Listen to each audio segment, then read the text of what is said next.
All right. Then what did you say, sorry? Don't ask me. Like this? Oh.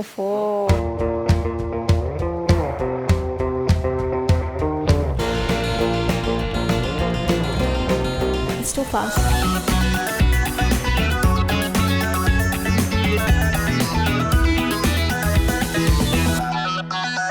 Coffee बढ़िया बन रहा है.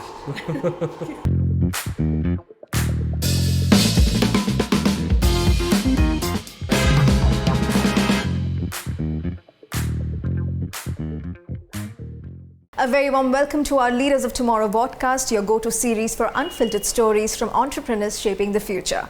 I'm Ritwika Gupta, and my guests today are not just co-founders, they were also batchmates at their business school and are also life partners. Joining me today are Disha and Pradeep, co-founders of a new age, hip and happening, yet culturally rooted, a vegan lifestyle brand, Zouk. What's been their journey, their ups and downs, all that and more coming up in this episode. Take a look. Disha, Pradeep, welcome to the Leaders of Tomorrow podcast. Thank you so much for speaking to us today.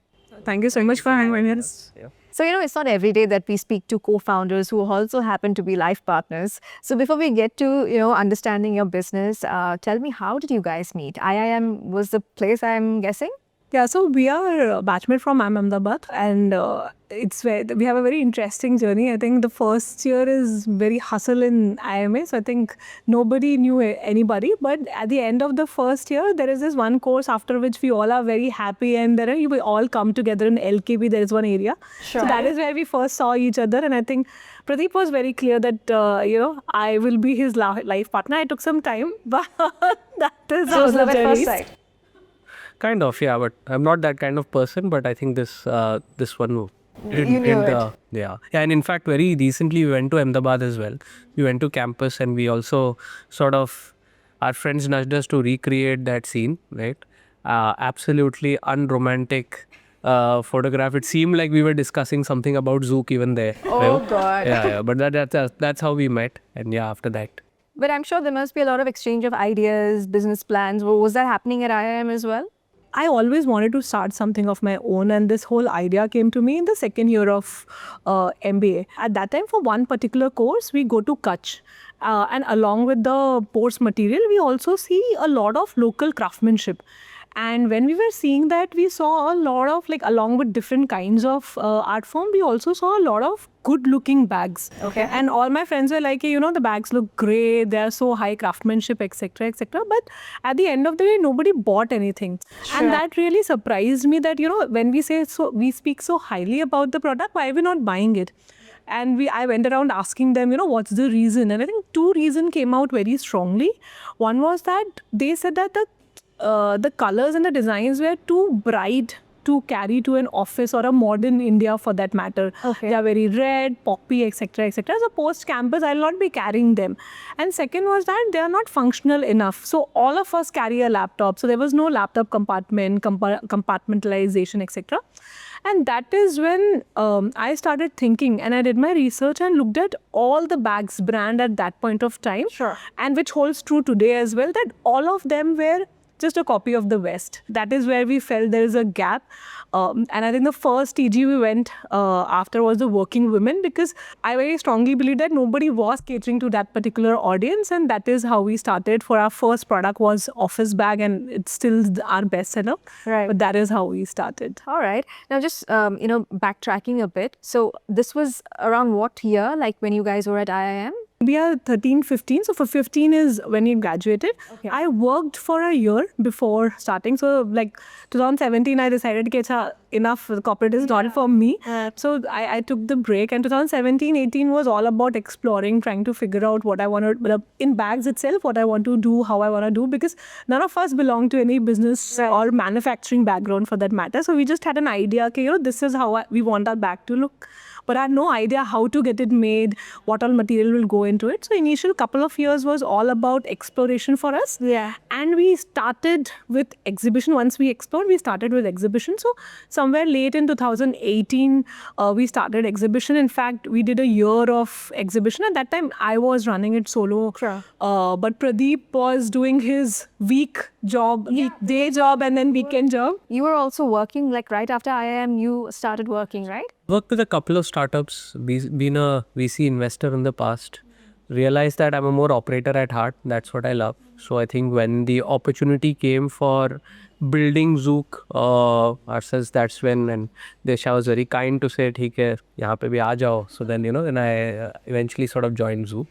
But the year was, the starting point was very, very actually offline heavy, right? A lot of exhibitions, meeting customers, understanding what they liked. All of that happened, and then we sort of kicked off the online journey and built out our Shopify website and so on and so forth. So, Disha, you mentioned that you started off Zouk, first on your own, right? And then Pradeep joined in a couple of years later. So what was that phase like, when you were testing waters, when you were figuring out, okay, this is what you want to do, this is how you want? Because I think right now, when you speak about the retail industry, it is sitting in 2025, it is pretty unorganized. So I can imagine a few years ago, it was probably also a lot more fragmented, especially in the fashion and accessory space, right?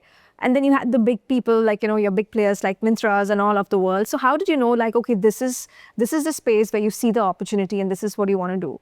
When you are young and passionate and little lesser with information, I think it's always better to start that way, because I never thought that there are these giants out there who already have so much manufacturing muscle or marketing, etc. Yeah.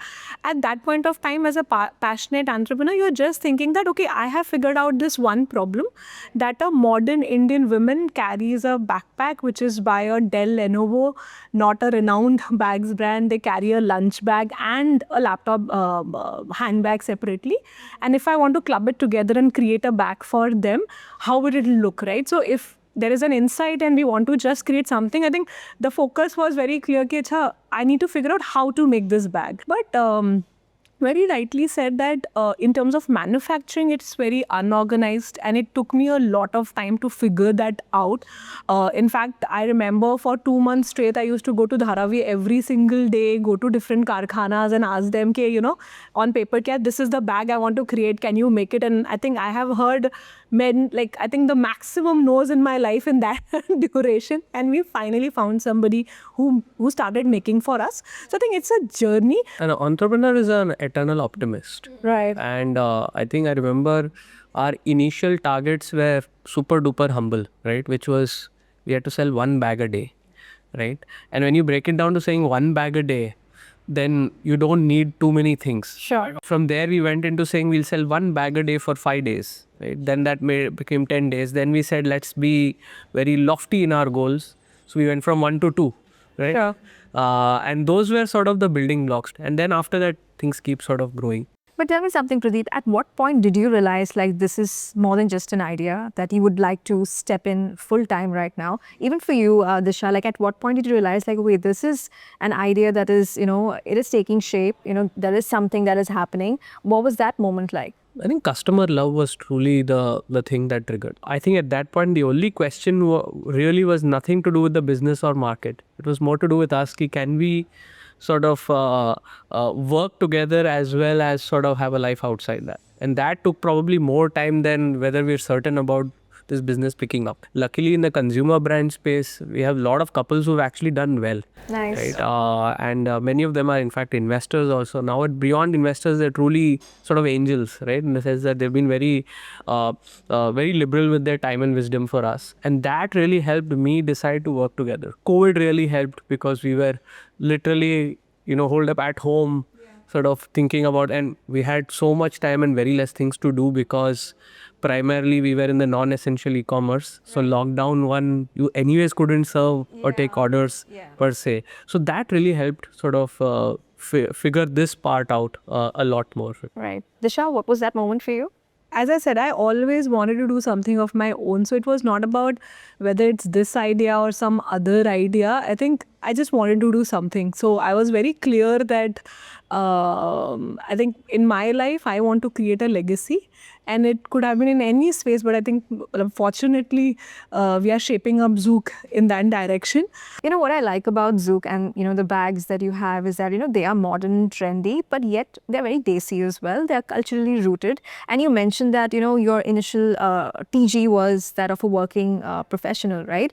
But tell me, when you look at the consumer right now in India, the consumer base, are they embracing homegrown brands, or are foreign brands, lifestyle brands, especially the handbags, sector, is there still a preference over homegrown brands? The reality and the good part of working in sort of the bags business, especially for women, is that they have lots of bags, right? So it's not a winner takes all market. It's not even a winner takes all from a design or brand proposition point of view, right? It all started with us saying, okay, we are creating a product which we believe is right for you to take to office, right? So that helped us narrow it down to this is the value proposition that we want to work towards. And there is something that the brand stands for, which is sort of modern Indian, and that's what the product needs to reflect. Even today, I think customers love different value proposition and brand proposition. But today, I think more and more people are adopting Zouk products for not just an office use case, but for the casual outing use case. Now we have backpacks, which is sort of growing really fast. We have trolleys, which have now come up as well. I think homegrown is definitely something that the Indian customer is very supportive of, no doubt. And I think our honorable Prime Minister's sort of vision of Atmanirbhar Bharat really helped, right? Vocal for local, all of that was really, really helpful in making that push. Indian customers never price conscious, right? They're always value conscious. Actually, we have to deliver the value against the price. Right? And that's what I think has really helped us come so far. We still have a long way to go before we build a large company. Right. What is your perspective on the current D2C space, the opportunities? I think current D2C space is the most exciting space right now. I think some of the Indian brands are doing a fabulous job in creating that aspiration for the homegrown brand. I think now Indian stories are coming up, and they're coming up in a very aspirational manner. So people are choosing Indian brand not only because they're homegrown, but they are telling different stories. Today's D2C space, I think, is the most exciting. I think this is the most exciting time to be in the consumer space. I mean, most parts of almost all categories is still unbranded heavy, right? Right. Few have now moved to branded heavy, right? Where over 50% of purchases is branded. But many other spaces still are far below that, including our category. I mean, we're very clear at Zouk that for the customer, beyond everything we do on social media and so on and so forth, it's the bag, right? It's the go-to product that they use every day. And that needs to sort of stand the trial in the customer's court every single day. And that's what is important. And legacy brands, I feel like have been sitting pretty on, the distribution muscle they've built or the manufacturing muscle they've built. And the new age brands have come and said, oh, by the way, I talked to a customer, the customer's telling me this, right? Because there is aspiration in every level of India. With that, when sort of online came in, access also sort of unlocked, right? And when access and aspiration comes in, it's an opportunity for more new people to come in. And speaking of value proposition, Zouk is also PETA certified. It's a vegan brand. And but tell me honestly, is sustainability your biggest strength or the biggest challenge for your business? I always say this now, we're very lucky we are not in this space, right? Because we looked at what are the typical materials that are used in a bag. So very engineering type of sort of problem solving there. And we realized that leather is a big part of it. And we like to understand what material is there, etc. Right? And our guru, Professor Sunil Handa, always says ki you must do PhD in the product and understand it to the core and become the expert. So we tried doing that, and we're still only 1% there. Unfortunately, we still have a long way to go. Sure. And we saw some very horrific videos of how animal-based leather is made, right? And we both are vegetarians, and we realized that if this is our life's work, this is not what we want to do. And that's where the quest for more vegan material sort of happened. And since then, we've been on that track. And we still continue sort of investing in that and getting better and better at it. Yeah, and why I ask this is because, whenever I think of sustainability, I think of a more affluent customer base. Do you think this is a limitation for consumers, especially in India? So I think one myth about sustainability is this, that only when you used say some of the very exotic material which are very different to produce, you can be sustainable. Sustainability is not only a single material in my mind, but sustainability is everything and anything that you do in your system. Like for example, in our bags, we send like the packing material is old newspapers. So we don't buy newer paper to fill it inside or plastic to fill it inside.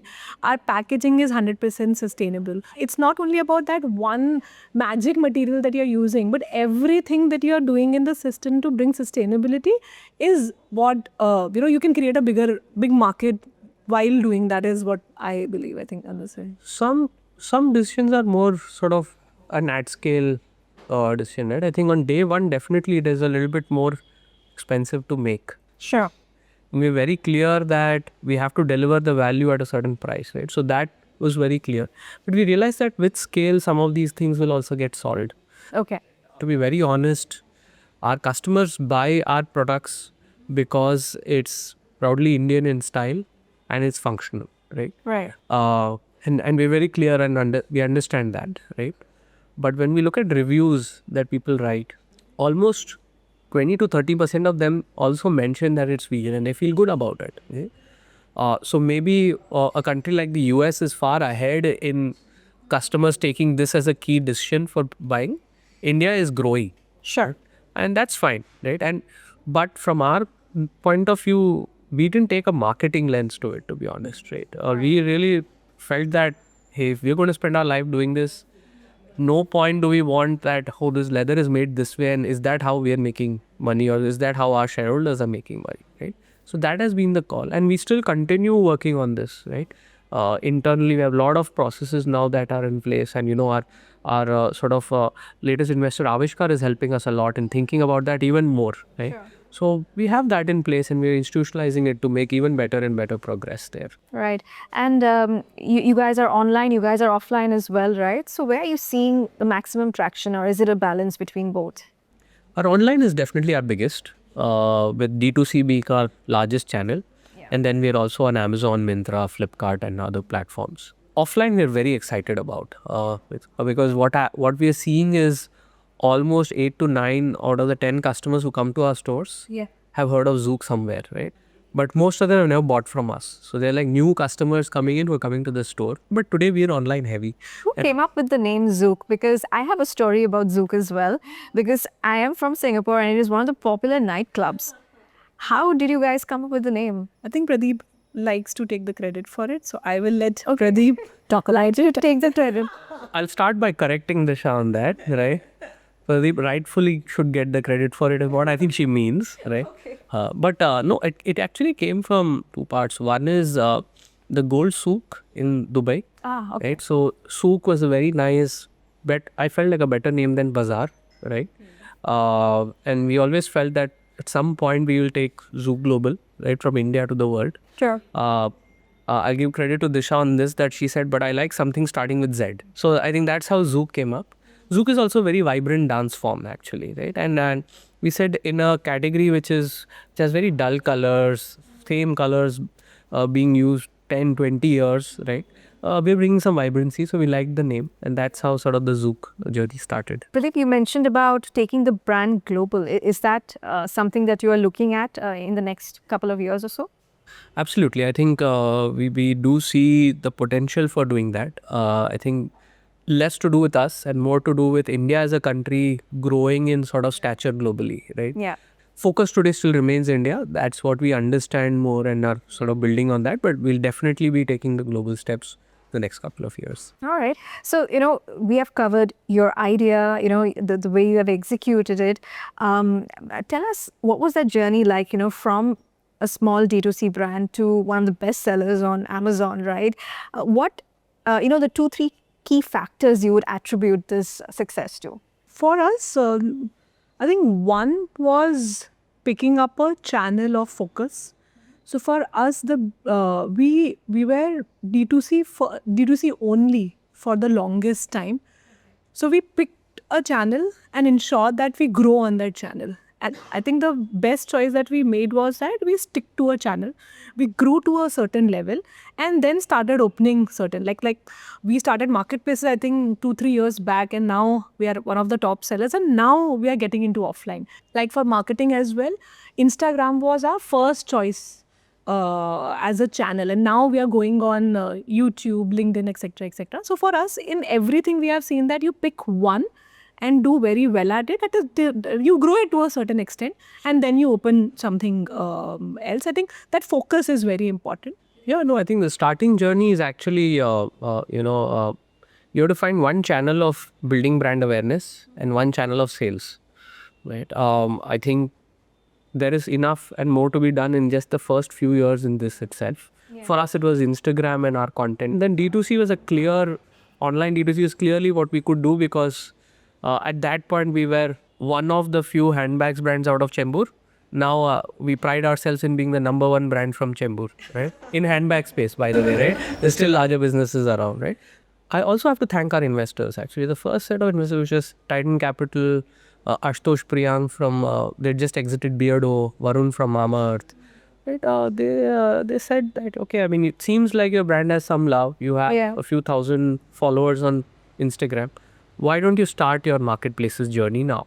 Right? Why don't you go to where the customer is and take your product there? Right. And then that's where the marketplaces journey started. And I mean, we have a lot of support that we get from the Amazon team as well. Same goes to Myntra team, Flipkart team, who've sort of supported us in this journey. Offline is sort of the next foray. Now we have 6 stores, and we'll soon cross double digit. And now we have quick commerce as well, which is sort of changed all buying behaviors. We're also there, available on all the 3 platforms: Blinkit, Swiggy, and Swiggy, Instamart, and Zepto. It's about initially building the brand love and the connect, right? And online really helped us take the story to customers, and then sort of leveraging distribution from there on. No, absolutely. And he spoke about investors. So my next part of the conversation would be a little bit about scaling your brand, because you have a great idea, you know how to execute it. Now, what is the next step to actually taking your brand to the next level? How did you approach the investors, or did they come to you? I think the products had one sort of thing where a lot of customers were carrying it. We were also a bootstrap business for quite some time, right? We wanted to sort of get our model right. And that is where we actually met the right folks. Okay. So in Titan Capital and Varun from Mamaearth and Ashutosh and Priyank from Beardo and a few others, I think we could see that they can really help us in this journey. And then we had Stellaris that came in as sort of a large institutional investors, and they've been fantastic in really pushing us and saying, you don't know how big you can build this, right?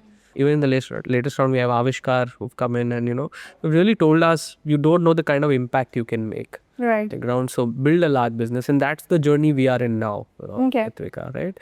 Of course, we've had conversations with multiple folks, and I think fundraising is also a very, I would say, interesting experience, right? Because in many times, few people say yes, few people say no. Most people don't say anything, right? But have you figured out why would they say yes, why would they say no, and why wouldn't they say anything? Like, is there a perfect pitch, is that what it is? Aside from perfect pitch, it's just, who are the right partners. I mean, all of our investors, of course, are happy when we're doing well, but they've all supported us in our lows as well, right? And that's what we're very thankful.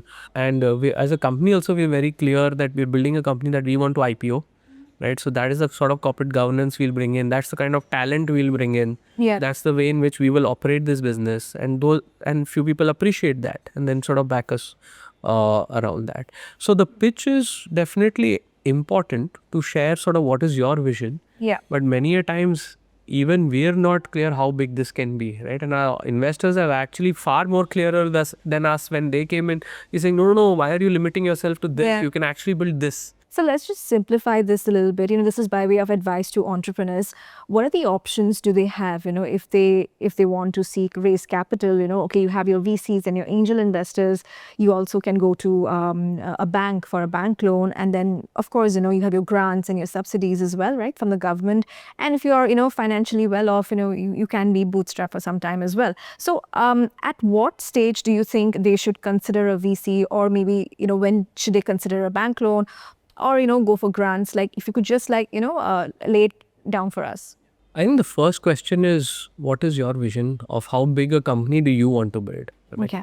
I always say this, that now if you take, and we're in Bandra right now, right? Yeah. You take 1,000, 2,000 square feet sort of showroom here. Yeah. Of a brand that you build, and there are few of them who've done phenomenally well. My school was right here, 20, 30 years. I've been seeing them existing and growing. They do phenomenal business. So you could be that as well. You could be the largest player in your category in Mumbai. You could be the largest player in Maharashtra, in India, in the world. So it's about what scale are you looking to build at? Now for that, there are some things that are better funded through equity capital. Be it sort of investment in brand, in team. Some things are better funded by debt, be it working capital, etc. There are different players for each of these things. I always say start small by saying this is the vision of the company. So if you decided you're going to take some equity capital, if you see particular sort of investors or angels having invested in certain companies which were similar to your size when they invested, I think that's a great sign to sort of reach out to them in different ways. And similarly, when it comes to sort of debt, it's a similar government has many schemes that public sector banks have. Young businesses face challenges in terms of arranging collaterals. Is that a challenge? Some of the borrowing challenges, especially if they're approaching the way you're saying the debt. I mean, more than collateral, I think it's the time. Right, because in the starting journey, time is sort of the biggest resource, right? And of course, capital is important, but time is a big resource, and I think that is getting better with more private sector banks coming in. That they're willing to move fast, and they're willing to understand, underwrite businesses, and move fast. I know, for example, my team has been in touch with IDFC Bank as well, right? And they have a startup division, etc. They're willing to move fast and sort of look into this space better. Right. And then comes sort of the grants, etc. And so it's a mix of all the three, and where you have comfort. But the starting point is, how big is your vision of how big a business do you want to build? And then equity capital through VCs sort of help you grow faster in that way, because after sort of a certain amount of time is spent with them, they're willing to write a bigger check to give you that runway to build a larger business. Is there a right time to raise capital? So I think for consumer brands, if you know you have almost right product, I think that should be the time that you should raise. Like, just adding to Pradeep's point, I think for consumer brands, I feel that you don't need so much capital in the beginning. The time you're figuring out the product. And so the beauty about consumer brands is you sell one product, you get enough money to put it into inventory and then sell another product, right? So I am a very firm believer of that. In initial couple of years, you should first figure out your product. For me, the most important thing is you should know, okay, there I have made a product that people want to buy. I think that is the right time when you should raise. Right. How do you both view money, like both personally and professionally? Is it just a tool for growth, or do you see it as a safety net, Pradeep? Closing a funding round is actually the beginning.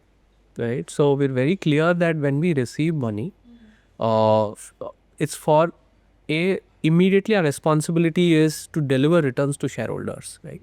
And that is where the journey really starts. Yeah. Right. And I think many young entrepreneurs sometimes feel that closing a funding round is an achievement. Yeah. Actually, it's the complete opposite. It's actually a new responsibility that you're taking into. I think we have a lot of systems in place to say this is where the money goes, this is into investing, etc. So we never look at it as a safety net. Okay. It is the fuel to grow and take the vehicle to the next level, right? So we look at what investors sort of bet on us, and they're not just betting on us, right? They're betting on the company, the brand equity of what we built with customers so far, and also the vision for the entire company, right? Right. Personally, we have a slightly different view, right? I think at the end of the day, both of us are from a middle class background. We have only so many general needs in per se. There's certain things we enjoy. We of course love our food. We love traveling, etc. Right? And aside from that, I think we're comfortable that way. Right. So I think for us professionally, though, we are very clear that whenever we have raised money, it's all about that there is a growth plan for that, where the money will be used, right, and how it will be returned for that matter. I think personally, have very simple needs. We both like to travel a lot, so we travel. We like to spend time with our family, our friends. We have a 3-year-old, so I think not much needs in life. So we are very simple in that sense. Now tell me, just shifting gears now, tell me what is it like working with a life partner, who is also a co-founder? I think whoever is telling you that there is a clear definition of work and life, I think is lying to you, because it never happens. I think there's work talk everywhere, every time. And for us too, we keep on spotting bags also. So even if when we are traveling, we are at home with our friends or anywhere for that matter, we'll be like, oh, this is interesting. And when we spot our Zouk bag, we keep on doing that. I think work-wise, I think it's a healthy conversation that we have. And we know very well when to switch that conversation to, Vihan is our son's name, कि उसके school में क्या करना है, whatever for that matter, right? Like a more of a personal conversations.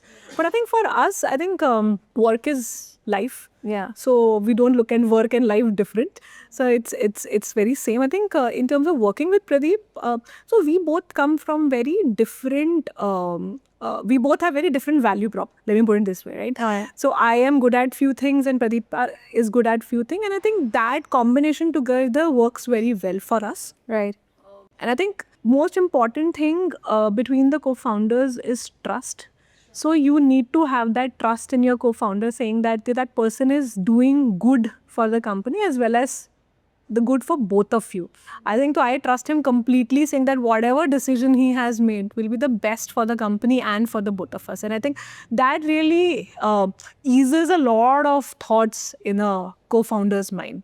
There is a life that we're living, and we're very lucky that as sort of founders of the company, we get to control our schedules, right? So unlike most other folks who are employees in a company, and there are certain rules and regulations and this and that, and also a lot of sort of miscommunication that might happen between different teams, etc. It can be sorted between us things. And actually our life is actually easier than what most people imagine when it comes to work-life balance. There are two places where we misuse our powers as founders. First one is really scheduling. Right. The second place is the choice of office location. Unfortunately, we have a far higher say in these two things. But aside from that, everything else are very much sort of governed. That's it. Fantastic. Now, looking back at your journey, is there a decision or is there anything that you would like to change or do differently? So many every day. We make tons of mistakes. We're very clear that if we are not making mistakes, we are not trying enough. The important thing is we're doing more things right than wrong. And the two is we don't repeat our mistakes too often. I think as long as these two are there, the company is growing. But we have to try new things. I mean, who's going to try more than us, right? I mean, we're a new age company, a young company, so much to be sort of built out from there. We're just, like I said, only this big in Chembur. We need to build a global company from here. We don't want to regret not trying. Right? Trying is important. And what advice would you have for small businesses, who want to enter this segment, the retail sector, especially in the fashion, lifestyle, accessory space, right? Because you mentioned, like the bigger brands, they have the manufacturing strengths and all of that. So what would your advice be, in terms of tackling some of these challenges? India market is big. Right? I wouldn't delve into the numbers so much as saying the key step is to really start, right? It means talking to customers, executing, and start executing early rather than later. There's only so much thought process that can happen, right? I meet many young founders, who say, this is my idea and I'm refining the idea. And I'm like, refining the idea, execute. You'll refine it, it'll get refined in 2 days, right? Or in 2 hours. But it's important to just start. Disha? I think professionally, Pradeep has covered most of the thing. I think personally, for founders who are just starting up, I think the most important thing is focus, which we were telling before as well. I think secondly, I very strongly believe in asking for help. So I don't know, India as a society, we are not very open to asking for help a lot. I think that is the biggest gift I have given to myself, that I have asked for help to tons of founders, and trust me, I think a lot of them would say no, but you will find that few who will say yes, and they will become, a big supporter of, eventually a big supporter of you or helper of you for that matter. So I think asking for help is very important, because a lot of things are already invented and you don't have to reinvent a wheel, right? It's like founder's journey is a very lonely journey. So it is very important again to surround yourselves with people who really cheer for you. So there are a lot more people who will say, no, the idea is not good, the product is not good, whether it's the VCs for that matter, or whom you are selling to for that matter, customer for that matter, anybody for that matter, right?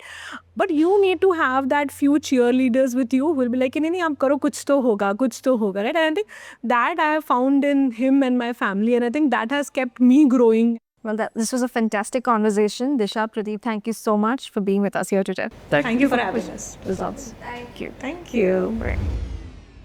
And before we wrap up today's episode, here's a quick look at our LOT cheat sheet, a quick rundown of the top takeaways from today's episode for all you entrepreneurs.